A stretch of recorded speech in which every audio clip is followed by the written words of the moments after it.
बिस्मिल्लाहिर्रहमानिर्रहीम। अस्सलाम वालेकुम।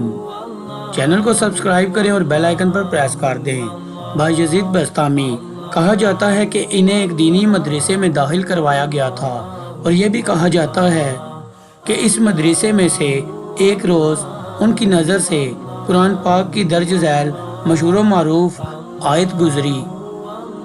मसूद मुफ्ती बस्ताम के ईरानी सूफ़ी बुज़ुर्ग अबू यजीद बायजीद गालिबन हिंदुस्तानी वहदत वजूद के ज़ेर असर थे।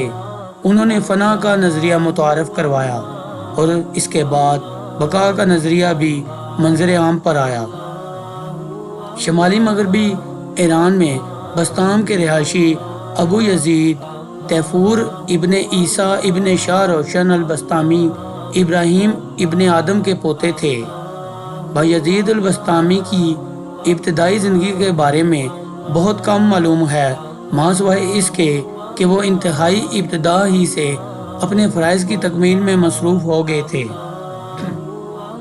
कहा जाता है कि इन्हें एक दीनी मदरसे में दाखिल करवाया गया था और ये भी कहा जाता है कि इस मदरसे में से एक रोज़ उनकी नज़र से कुरान पाक की दर्ज झैल मशहूर व मारूफ आयत गुजरी कि मेरे शुक्र गुज़ार बनो और वालदैन के शुक्र गुज़ार बनो।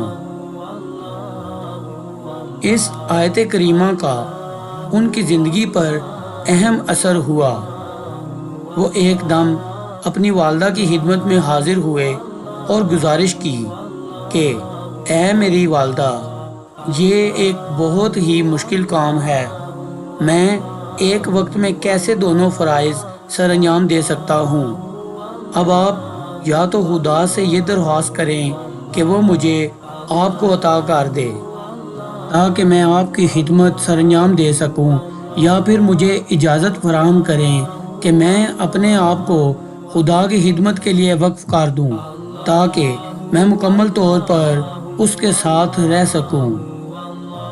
वालदा ने इंतहाई शफ़क़त के साथ जवाब दिया कि ऐ मेरे बेटे, मैं तुम्हें खुदा की खिदमत में देती हूँ और तुम पर मेरे जो हकूक़ हैं मैं इनसे दस्तबरदार होती हूँ।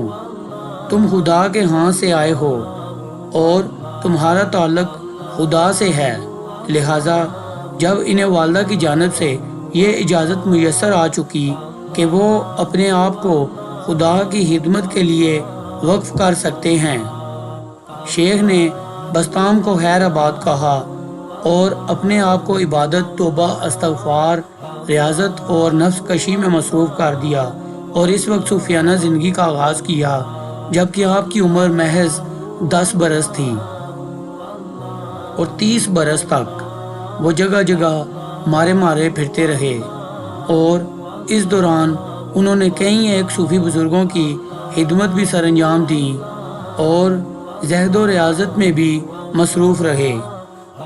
वो रूहानी रहनुमा और रूहानी बुज़ुर्ग इमाम जाफ़र सादक के मुरीद थे और उसके अलावा अबू अली सिंधी के भी पैरोकार थे और एक और काबिल ज़िक्र रूहानी बुज़ुर्ग थे और कहा जाता है कि बायजीद ने उनसे भी रूहानी इल्म हासिल किया था। इस वक्त अबुलस्तामी की उम्र 40 बरस थी।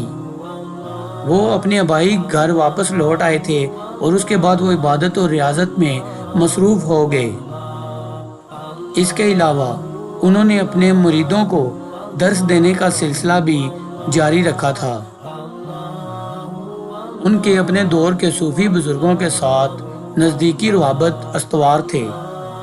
इन रूहानी बुज़ुर्गों में अबू मूसा दियाबली और अहमद बिन हदरोया भी शामिल थे, जिन्होंने उनके साथ ख़तो किताबत की थी।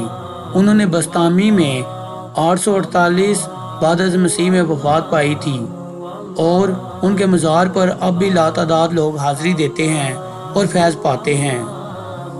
अलबस्तामी की ज़िंदगी और सोच इंतहा पसंदी से इबारत थी।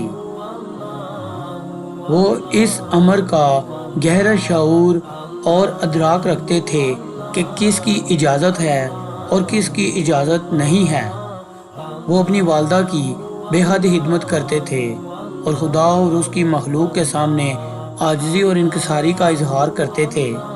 وہ اس قدر خوف خدا کا اظہار کرتے تھے کہ نماز ادا کرنے کے دوران ان کے قریب کھڑے لوگ ان کی سسکیوں کی آواز بخوبی سن سکتے تھے، جو خوف خدا کی وجہ سے وہ بھرتے تھے۔ انہوں نے اپنے نفس کو مکمل طور پر نظر انداز کر رکھا تھا۔ ان کے بارے میں کہا جاتا ہے کہ انہوں نے اپنے نفس کو نظم و نسق کی بٹی میں جلا دیا تھا،